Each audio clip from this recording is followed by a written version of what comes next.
Channel advocate दीप legal hub में।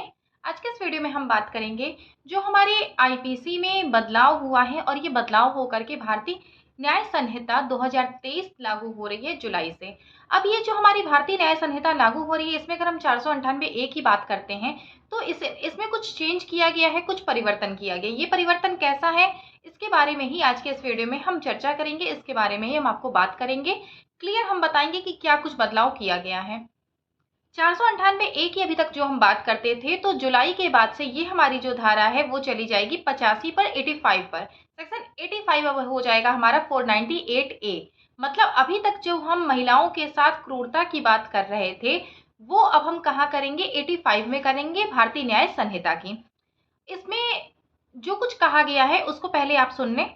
ये धारा जो है वो ये कहती है कि जो कोई किसी महिला या पति या का नातेदार होते हुए ऐसी महिला के प्रति क्रूरता करेगा, वह कारावास से जिसकी अवधि 3 वर्ष तक की हो सकेगी दंडित किया जाएगा और जुर्माने का भी दायी होगा। Whoever being the husband or the relative of the husband of a woman subject such women to cruelty shall be punished with imprisonment for a term which may extend to 3 years and shall also be liable to fine। मतलब क्या हुआ इसका कि 3 साल तक का कारावास हो सकेगा और इसमें जुर्माना भी लगाया जा सकता है। अगर यहाँ पर कहा जाता कि दंड या जुर्माना, तो या तो दंड या तो जुर्माना, लेकिन ये बात क्या कर रहा है, ये कर रहा है और की बात यहाँ पे कर रहा है कि 3 साल तक के कारावास से दंडित किया जाएगा और जुर्माने का भी दायी होगा। 3 साल तक का कारावास का क्या मतलब हुआ, यहाँ पे स्पष्ट शब्दों में कहा गया कि जिसकी अवधि 3 वर्ष तक की हो सकेगी। मतलब वो 3 साल से कम की भी सजा पा सकता है या 3 साल तक की सजा पा सकता है।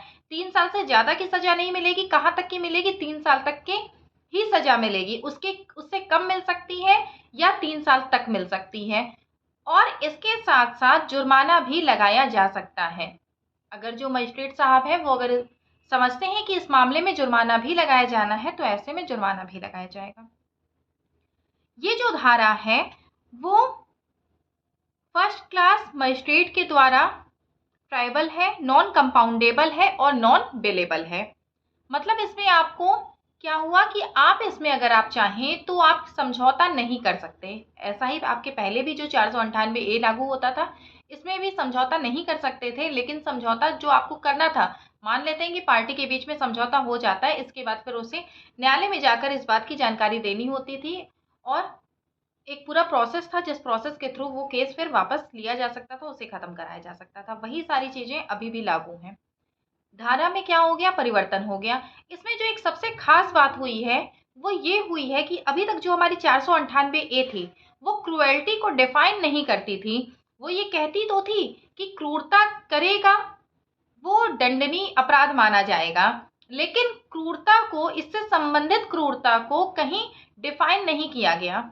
अब यहाँ पर इसे कहाँ पर डिफाइन किया गया है, तो यहाँ पर किया गया है, इसके ठीक बाद में एक धारा लगा दी गई है, वो है धारा 86 सेक्शन 86 की अगर हम बात करते हैं तो वो क्रूएल्टी को डिफाइन कर रही है, स्पष्ट शब्दों में क्रूएल्टी को डिफाइन कर रही है। अभी तक क्या था, क्रूएल्टी को कहीं डिफाइन नहीं कर रही थी। अगर हम 498A का केस करते थे तो उसमें क्रूएल्टी किसी भी तरीके की हो सकती थी, लेकिन यहाँ क्रूएल्टी शब्द को डिफाइन कर दिया गया।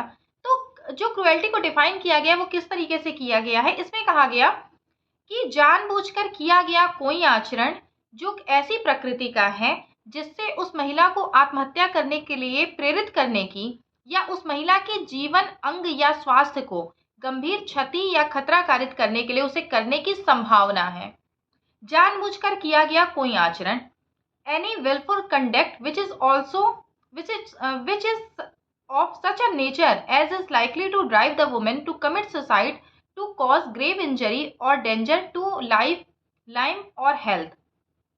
ये क्या कह रहा है कि आपका कोई भी कंडक्ट अगर ऐसा होगा जो उस महिला को प्रेरित करता है, किस लिए प्रेरित करता है, या तो उसके जीवन, अंग या स्वास्थ्य को खतरा उत्पन्न हो जाता है या वो महिला आत्महत्या करने के लिए प्रेरित हो जाती है। तो यहाँ ये जो कंडक्ट की बात कर दी गई है कोई भी आचरण, मतलब या तो आपका वो ओरल आचरण हो सकता है या फिजिकल हो सकता है। यहाँ पे क्या आ गया, तो जिस तरीके से हम पहले बात करते थे कि मानसिक या शारीरिक, तो वही बात यहाँ भी आ गई कि आपका कोई भी कंडक्ट अगर ऐसा है कि किसी महिला को आत्महत्या करने के लिए प्रेरित कर रहा है या उसके जीवन अंग या स्वास्थ्य को गंभीर क्षति या खतरा उत्पन्न कर रहा है, तो वो आपका क्रुएल्टी माना जाएगा। स्पष्ट इसमें कर दिया गया, क्लियर कर दिया गया कि क्रुएल्टी क्या मानी जा रही है। दूसरा, इसमें एक और क्लॉज जोड़ा गया है जो कहता है कि किसी महिला को तंग करना जहां उसे या उससे संबंधित किसी व्यक्ति को किसी संपत्ति या मूल्यवान प्रतिभूति के लिए, किसी विधि विरुद्ध मांग को पूरी करने के लिए, प्रपीड़ित करने की दृष्टि से या उसे या उसके संबंधित किसी व्यक्ति की मांग को पूरी करने में असफल रहने के कारण इस प्रकार तंग किया जा रहा है। जैसे आप लोग देखते होंगे, जब भी आपके खिलाफ कोई केस होता है, 498 का केस हो रहा है, घरेलू हिंसा का केस हो रहा है, या इस तरह की कोई भी केस जब महिला लगाती है, उसमें एक शब्द आता है, दावे में एक शब्द आता है कि दहेज की मांग की जा रही है, या शादी के बाद इतने रुपए की मांग की जाने लगी और जब हम देने में असफल रहे, असमर्थ रहे, तो हमें मारा पीटा जाने लगा। तो वही बात, ये जो आपका क्लॉज है 86 का, वो यही कह रहा है कि harassment of the women where such harassment is with a view of coercing her or any person related to her to meet any unlawful demand for any property or valuable security or is on account of failure by her or any person related to her meet such demand, कि जो भी कोई उसकी इन मांगों को पूरा करने में असफल रहने के कारण उसे अगर तंग किया जा रहा है, तो वो क्या माना जाएगा, क्रुएल्टी माना जाएगा।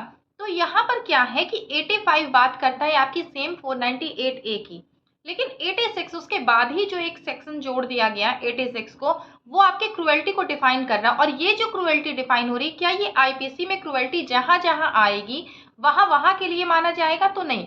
ये जो क्रुएल्टी है 86, जो सेक्शन 86 है, वो साफ साफ बोलता है कि for the purpose of section 85 cruelty means, मतलब 85 में जिस क्रुएल्टी की हम बात कर रहे हैं उसके लिए हम 86 में क्रुएल्टी को डिफाइन कर रहे हैं।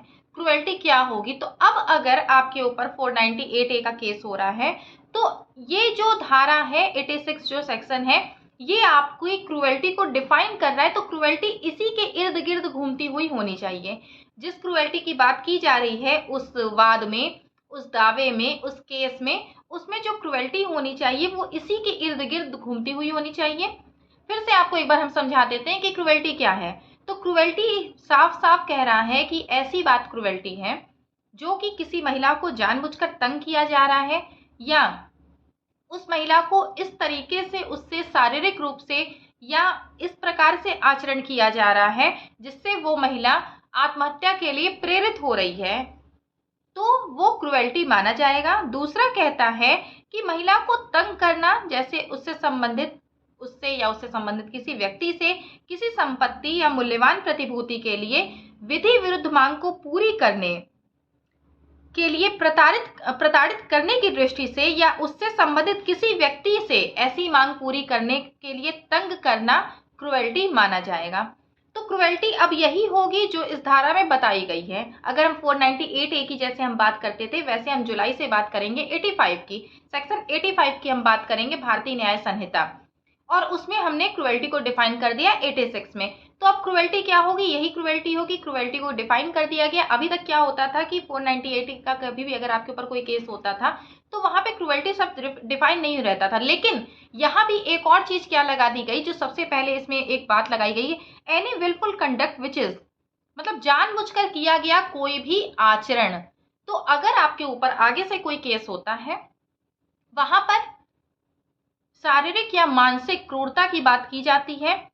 अब इस जगह पर ये प्रूफ करना जरूरी है कि ये अगर आप वहां पर अभियुक्त बनाए गए हैं, आप वहां पे एक्यूज्ड बनाए गए हैं, तो वहां पर आपको ये प्रूफ भी करना पड़ेगा कि आपने ये जानबूझकर किया था या अनजाने में आपने कर दिया था। अगर आप ये भी प्रूफ करने में सक्षम हो जाते हैं, सफल हो जाते हैं, तो वो भी आप अपने केस को अपने फेवर में कर सकते हैं। तो कुछ चीजें जो होती हैं, एक एक जो पॉइंट होता है, एक एक जो शब्द होते हैं लॉ के, वो बहुत ज्यादा मैटर करते हैं।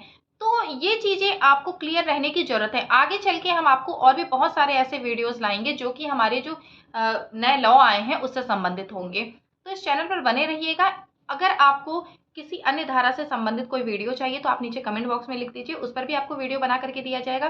किसी भी टॉपिक पर आपको वीडियो चाहिए, आपका कोई केस चल रहा है, उससे संबंधित कुछ चीज़ें हैं जो आपके नहीं समझ में आती हैं या आपको जानना है कि इसमें क्या प्रोसेस है, तो उससे संबंधित भी आप कमेंट्स कर सकते हैं। आपको उस पर भी वीडियो बना करके दिया जाएगा।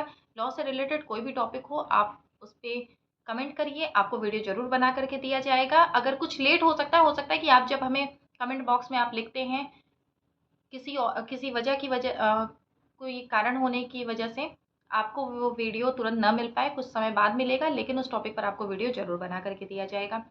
चैनल पर जुड़े रहिए।